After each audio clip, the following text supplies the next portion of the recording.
You ask Tiger to solve. This deals with linear equations with one unknown. The final result is P equals 865/28. Let's solve it step by step. Swap sides. Group all constants on the right side of the equation. Add 13/7 to both sides. Combine the fractions. Combine the numerators. Reduce the zero numerator. Simplify the arithmetic.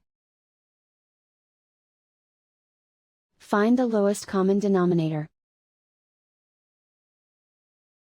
Multiply the denominators. Multiply the numerators. Combine the fractions. Combine the numerators. Isolate the p. Multiply both sides by inverse fraction 5/2.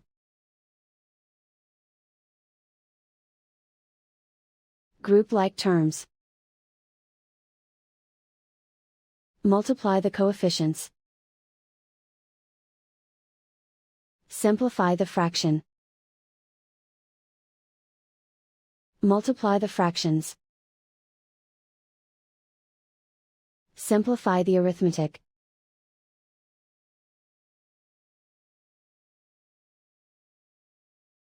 And so the final result is P equals 865/28.